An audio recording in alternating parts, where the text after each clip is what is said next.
If you take a lot of photos and your storage keeps maxing out, you don't need a bigger iPhone. Instead, you need a smarter way to back all of these up, and I'm going to show you the exact system I use. Hey, if you're new here, my name is Mindy and I use tech to simplify our lives, automate the boring stuff so that we have more room to do the things that we love. If this sounds like you, stick around, let's have some fun.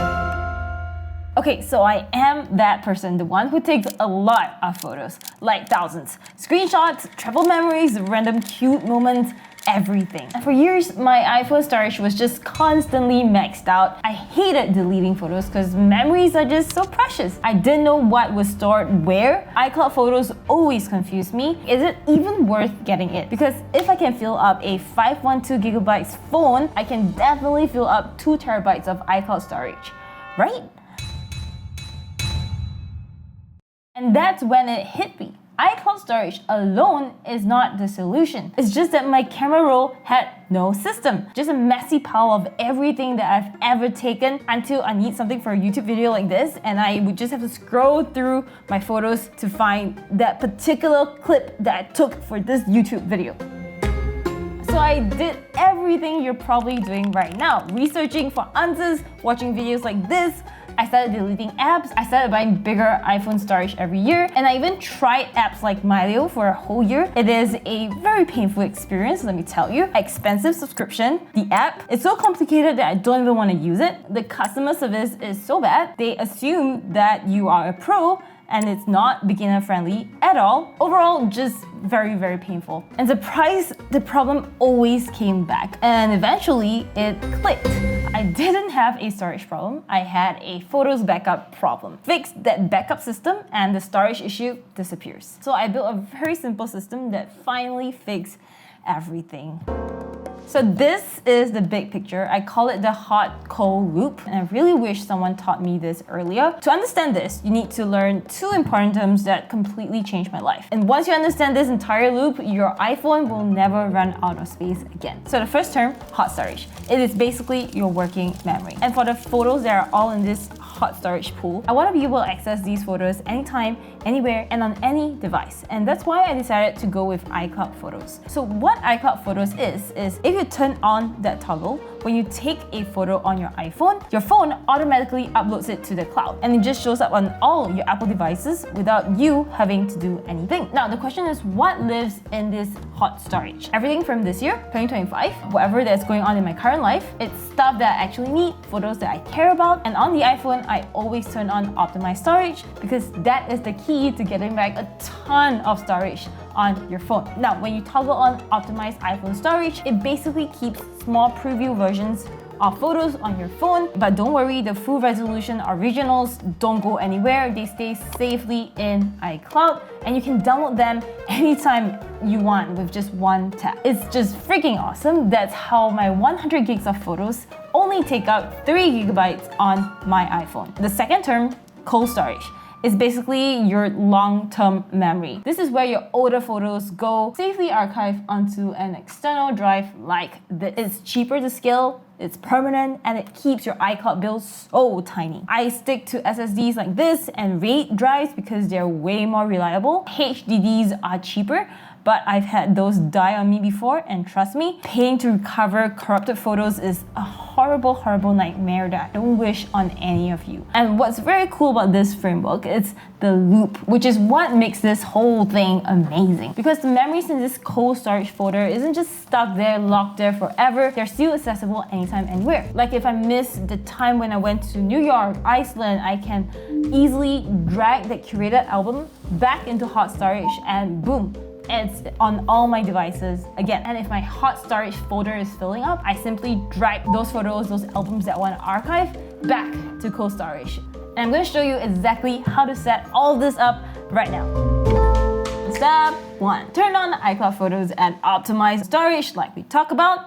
And that's it. The hot storage is basically your 200 gigs or 2 terabytes cloud bucket for your current life. If you are a creator like me, you can choose to keep the full resolution originals in your Mac. That's completely optional. I like doing it because I edit a lot on my Mac. Step 2 is organizing. I organize every photo on my Mac not on my phone. On my phone, the most organization I do is hearting things or dragging them into an album. But on my Mac, I get to go crazy. The interface is just wonderful, so easy to use, and just very nice for someone as OCD as me to organize the shit out of it. My entire organizing system is inspired by Mr. Jeff Soup. I create these albums and sort everything by how often I need it and what I use it for. So you see albums like 01, TTH, 02, positive comments, 03, edited photos, so on. These album photos are for work, and these are the things that I use and access very often. And for big trips or key memories, I make curated albums like Bali 2025 June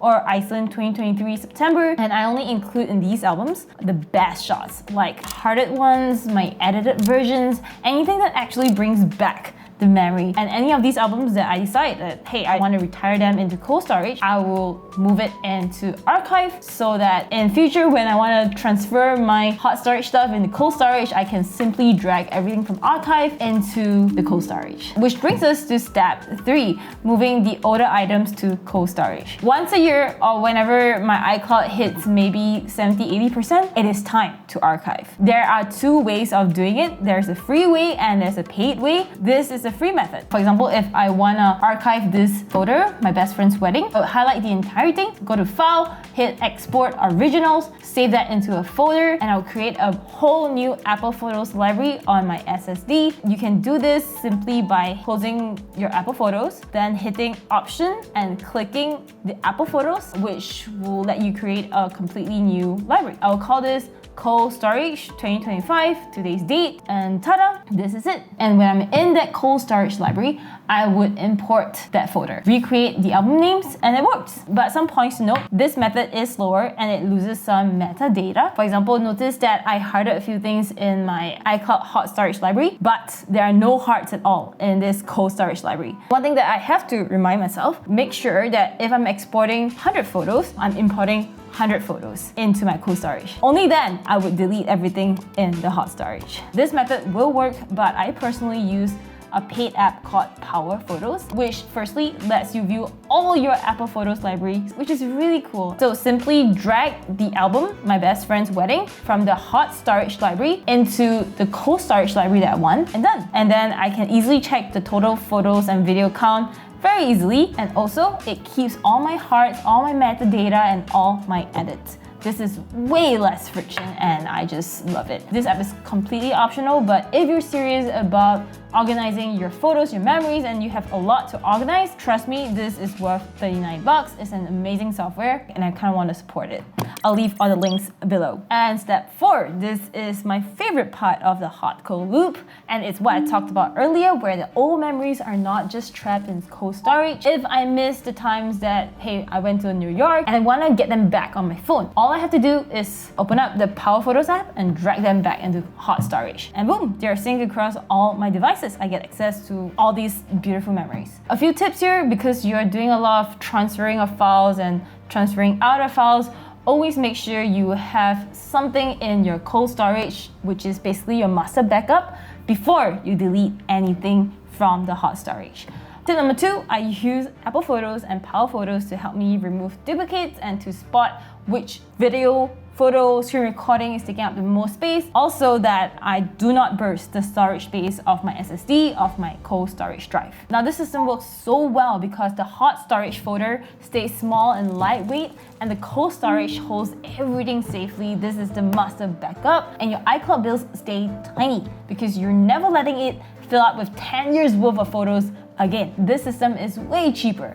iCloud upgrades add up every single year, but an SSD like this is a one-time cost. Everything stays organized, backed up, and actually easy to find. More storage isn't the answer, a better system is. If you want this entire system as one simple visual map, go download it in the link below. So you can copy my setup exactly or modify it to fit your setup. Honestly, once you've sought this out, you're set for years. It's one of those things that we all put off because it feels small, but it requires a lot of effort to get to it. But the thing is, it makes such a big difference once you do it. I mean, like, what is the point of spending so much money getting a great camera, phone, if you can't even find those great photos? With this system, your memories are safe, organized, and you can find them easily. If you enjoyed this video, you love this one where I shared 5 stupidly simple but super useful camera tips for beginners. Take care, stay minty and cheery. Goodbye!